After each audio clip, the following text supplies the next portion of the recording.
મુખ્યમંત્રી ભૂપેન્દ્ર પટેલ બસ ગણતરીની મિનિટોમાં જે ગાંધીનગર સ્થિત state disaster emergency operation centre છે ત્યાં પહોંચી રહ્યા છે। આપ દ્રશ્યની અંદર જોવો છો તે પ્રકારે મુખ્યમંત્રી ભૂપેન્દ્ર પટેલ હાલ સ્ટેટ ડિઝાસ્ટર ઇમરજન્સી સેન્ટર એસીઓસી ખાતે પહોંચી ચૂક્યા છે અને જે વરસાદની સ્થિતિ રાજ્યની અંદર છે, દક્ષિણ ગુજરાતની અંદર જે ભારે વરસાદ પડ્યો છે, હવે અમદાવાદ અને ઉત્તર ગુજરાતની અંદર જે રીતે વરસાદ વરસી રહ્યો છે તેની સમીક્ષા કરવા માટે તેઓ બીજી વખત જે સ્ટેટ ડિઝાસ્ટર સેન્ટર છે ત્યાં પહોંચ્યા છે।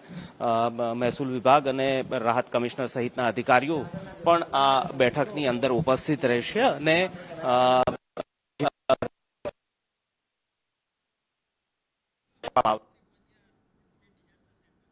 તો મુખ્યમંત્રી Bhupendrabhai Patel state disaster emergency centre ખાતે પહોંચ્યા છે અને વરસાદની સ્થિતિની સમીક્ષા જે છે તે મુખ્યમંત્રીની અધ્યક્ષતામાં જે બેઠક મળવાની છે તે બેઠકની અંદર કરવામાં આવશે। મહત્વનું છે કે બીજી વખત મુખ્યમંત્રી સ્ટેટ ડિઝાસ્ટર ઇમરજન્સી સેન્ટર પહોંચ્યા છે સમીક્ષા કરવા માટે। મહેસૂલ વિભાગ સહિત રાહત કમિશનર અને અધિકારીઓ જે છે તે પણ આ બેઠકની અંદર ઉપસ્થિત રહ્યા છે અને સમીક્ષા બેઠક જે છે તે મુખ્યમંત્રીની અધ્યક્ષતામાં કરવામાં આવશે। અત્યારે હાલ આપ દ્રશ્યની અંદર જોઈ રહ્યા છો તે પ્રકારે મુખ્યમંત્રી સમીક્ષા બેઠક જે છે તે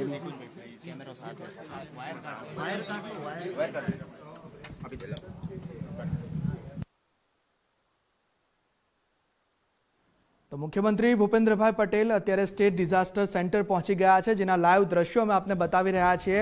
આ બેઠક મળવા જઈ રહી છે, અત્યારે મુખ્યમંત્રી ત્યાં પહોંચી ગયા છે। જો કે બીજી વાર આજના દિવસમાં મુખ્યમંત્રી પોતે ત્યાં પહોંચ્યા છે। હવે જે વરસાદની સ્થિતિ છે રાજ્યમાં, ખાસ કરીને દક્ષિણ ગુજરાત હોય કે પછી હવે અમદાવાદને પણ મેઘરાજા ઘમરોળી રહ્યા છે। આગામી 24 થી 48 કલાક પણ રાજ્ય માટે અતિ ભારે છે। તે તમામ સ્થિતિને જોતા, તે તમામ સ્થિતિની સમીક્ષા કરવા માટે રાજ્યમાં કેવી વરસાદની સ્થિતિ છે તેને લઈ સ્ટેટ ડિઝાસ્ટર સેન્ટર છે ત્યાં મુખ્યમંત્રી સાથે અધિકારીઓ પણ જોવા મળી રહ્યા છે।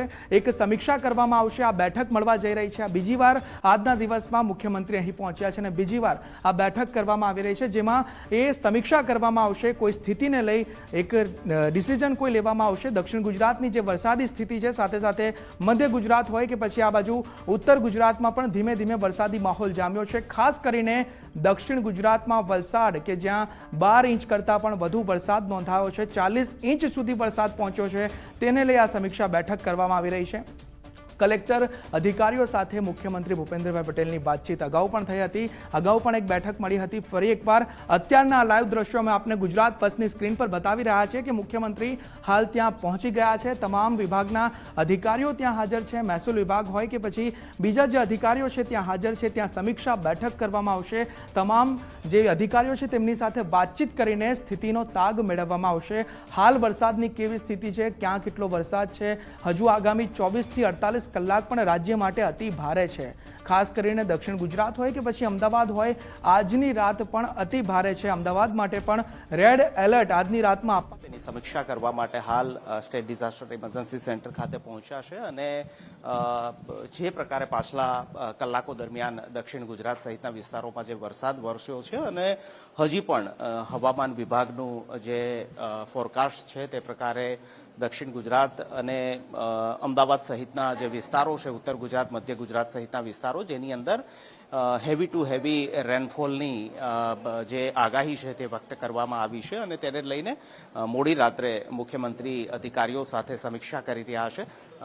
જે તમામ કંટ્રોલ રૂમ છે, અહીંથી પણ આપને દ્રશ્ય બતાવવાનો પ્રયાસ કરીશ કે જે તમામ કંટ્રોલ રૂમ છે તે કંટ્રોલ રૂમની અંદર સતત જે છે તે નજર વરસાદની સ્થિતિ જે છે તેની અંદર રાખવામાં આવી રહી છે। જે તમામ અધિકારીઓ છે તે પણ અહીં પહોંચ્યા છે અને તમામ અધિકારીઓ જે વરસાદના ડેટા આવે છે તેની સમીક્ષા જે છે તે કરવામાં આવી રહી છે। ગુજરાત ફર્સ્ટ વહેલી સવારથી જ જે વરસાદની સ્થિતિ છે તેની તમામ એ માહિતી દર્શાવી રહ્યું છે। અહીં પણ આપ જોશો ટીવી સ્ક્રીન પર કે ગુજરાત ફર્સ્ટ જે છે તે ટીવી સ્ક્રીન પર હાલ સ્ટેટ ડિઝાસ્ટર ઇમરજન્સી સેન્ટર ખાતે પણ જે અધિકારીઓ છે તે અહીં ગુજરાત ફર્સ્ટ જોવાતું હોય તે પ્રકારની દ્રશ્યો જે છે તે આપ જોઈ રહ્યા છો। તો વરસાદની પળેપળની જાણકારી ગુજરાત ફર્સ્ટ દર્શાવી રહ્યું છે અને હાલ મુખ્યમંત્રી જે પ્રકારે સ્ટેટ ડિઝાસ્ટર ઇમરજન્સી સેન્ટર ખાતે પહોંચ્યા છે તો બીજી વખત તેઓ સમીક્ષા કરવા માટે અહીં પહોંચ્યા છે અને આગામી 24 કલાક દરમિયાન ભારે વરસાદની આગાહી છે તેની પણ સમીક્ષા થશે અને જે અત્યાર સુધી ભારે વરસાદ વરસી રહ્યો છે તેની પણ સમીક્ષા કરવામાં આવશે કારણ કે ઘણી જગ્યાએ રેસ્ક્યુ અને સ્થળાંતરની પણ શક્યતા જોવાઈ રહી છે. એનડીઆરએફની મદદ લેવાઈ રહી છે, આર્મીની મદદ લેવાઈ છે, તમામે હેલિકોપ્ટરથી એરલિફ્ટ કરવાની પણ જે અમુક વિસ્તારની અંદર જરૂરિયાત ઉદ્ભવી છે ત્યાં પણ એ પ્રકારનું કરાઈ રહ્યું છે. તો સમગ્ર વરસાદની સ્થિતિ પર રાજ્ય સરકાર એલર્ટ મોડ પર છે, તંત્ર એલર્ટ મોડ પર છે અને ખુદ રાજ્યના મુખ્ય એવા મુખ્યમંત્રી હાલ સ્ટેટ ડિઝાસ્ટર ઇમરજન્સી સેન્ટર ખાતે અધિકારીઓ સાથે સમીક્ષા બેઠક કરી રહ્યા છે.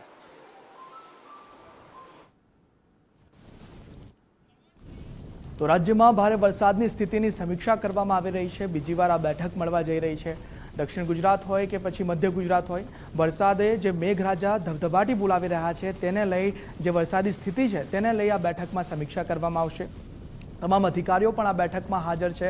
કલેક્ટર હોય, અધિકારીઓ હોય, તેમની સાથે મુખ્યમંત્રી ભૂપેન્દ્રભાઈ પટેલ વાતચીત કરી રહ્યા છે અને જે આ બેઠક મળવા જઈ રહી છે તેમાં પણ સ્થિતિનો તાગ મેળવવામાં આવશે. હવે આગળ શું જરૂરી પગલાં લેવા, કોણે શું એક્શન લેવું તેને લઈ પણ સ્થિતિનો તાગ મેળવવામાં આવશે અને રાજ્ય સરકાર જે છે તે આ સ્થિતિને લઈ એક્શન મોડમાં છે, એલર્ટ મોડમાં જોવા મળી રહ્યા છે. એટલે કે આટલી રાત્રે પણ મુખ્યમંત્રી ભૂપેન્દ્રભાઈ પટેલ ત્યાં પહોંચ્યા છે, સ્થિતિનો તાગ મેળવશે, અધિકારીઓ સાથે વાતચીત કરશે, જેને જે સૂચન આપવાના હશે તે સૂચન આપવામાં આવશે, જે પગલાં લેવાના હશે તે પગલાં લેવામાં આવશે. જો કે એનડીઆરએફ હોય, એસડીઆરએફ હોય તે તમામ સ્થળે દક્ષિણ ગુજરાતમાં પણ તૈનાત કરી દેવામાં આવી છે. પોલીસને પણ સરાહનીય એટલે કે ગ્રાઉન્ડ ઝીરો કામગીરી જે વરસાદ શરૂ થયો ત્યારથી જોવા મળી રહી છે. એટલે કે અધિકારીઓ હોય, કલેક્ટર હોય, નાયબ મુખ્યમંત્રી હોય કે મુખ્યમંત્રી પોતે હોય, તમામ એક્શન મોડમાં છે. રાજ્યમાં વરસાદની સ્થિતિને લઈ આ બેઠક અત્યારે મળવા જઈ રહી છે, જેના લાઈવ દ્રશ્યો અમે આપને ગુજરાત ફર્સ્ટની સ્ક્રીન પર બતાવી રહ્યા છે. જો કે કંટ્રોલ રૂમ પણ બનાવવામાં આવ્યો છે, જેમાં વરસાદની સ્થિતિ પર નજર રાખવામાં આવી રહી છે. સતત ક્યાં કેટલો વરસાદ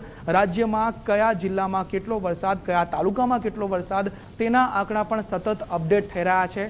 વહેલી સવારથી જ ગુજરાત ફર્સ્ટ આપને એ આંકડા પણ બતાવી રહ્યું છે. વહેલી સવારથી જ ક્યાં કેટલો વરસાદ તે તમામ સ્થિતિ પણ ગુજરાત ફર્સ્ટ આપને બતાવી રહ્યું છે. પહેલીવાર પણ મુખ્યમંત્રીએ આજના દિવસમાં બેઠક કરી હતી. સ્ટેટ ડિઝાસ્ટર સેન્ટર તેઓ પહોંચ્યા હતા અને આ બીજી વાર આટલી રાત્રે પણ ત્યાં પહોંચ્યા છે, કેમ કે હજુ આગામી 24 થી 48 કલાક જે છે તે હવામાન વિભાગ દ્વારા ભારેથી અતિ ભારે વરસાદની આગાહી કરવામાં આવી છે. જો કે અપીલ કરવામાં આવે છે ગુજરાત ફર્સ્ટ દ્વારા પણ કે કોઈએ પણ ગભરાવાની જરૂર નથી, ડરવાની જરૂર નથી, સાવચેતી રાખવાની જરૂર છે.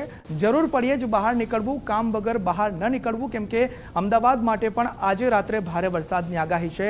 દક્ષિણ ગુજરાતમાં સુરત, વલસાડ, તાપી સહિતના જે દક્ષિણ ગુજરાતના જે વિસ્તારો છે તેના માટે પણ આગાહી ભારે વરસાદની કરવામાં આવી છે. આટલો વરસાદ અત્યાર સુધી પડી ચૂક્યો છે અને હજુ પણ વરસાદી સ્થિતિ યથાવત છે. અત્યારે પણ અનેક જિલ્લાઓમાં વરસાદી માહોલ જામી ચૂક્યો છે. અમદાવાદ, ગાંધીનગર સહિતના જે શહેરો છે ત્યાં પણ વરસાદી માહોલ મધ્ય ગુજરાતમાં પણ જામી ગયો છે અને તે તમામ સ્થિતિનો તાગ મેળવવા માટે ખુદ મુખ્યમંત્રી પોતે અત્યારે ગ્રાઉન્ડ ઝીરો પર છે. એટલે કે અત્યારે સ્ટેટ ઇમરજન્સી સેન્ટર પર પહોંચ્યા છે. અધિકારીઓ સાથે અત્યારે વાતચીત કરવામાં આવશે. બીજી વખત આ બેઠક મળશે. નાયબ મુખ્યમંત્રી હર્ષભાઈ સંઘવી સાથે પણ વાતચીત કરવામાં આવી છે. તેઓ પણ ગ્રાઉન્ડ ઝીરો પર જોવા મળ્યા છે. ત્યારે આ અત્યારની સ્થિતિની સમીક્ષા કરવામાં આવશે અને જ્યાં જ્યાં પાણી ભરાયા છે ત્યાં ત્યાં શું પગલાં લેવા અને ક્યાં ક્યાં કેવો વરસાદ છે તે તમામ સ્થિતિનો તાગ આ બેઠક કરીને મેળવવામાં આવશે. કલેક્ટર પણ અત્યારે હાજર છે અને તમામ જે વિભાગો છે ત્યાંના અધિકારીઓ પણ આ બેઠકમાં ઉપસ્થિત જોવા મળી રહ્યા છે. રાજ્યમાં વરસાદ અત્યારે પણ વરસી રહ્યો છે. ગઈકાલથી જ વરસાદી માહોલ રાજ્યમાં જામી ગયો છે. જો કે ડરવાની, ગભરાવાની જરૂર નથી, સાવચેત રહેવાની જરૂર છે.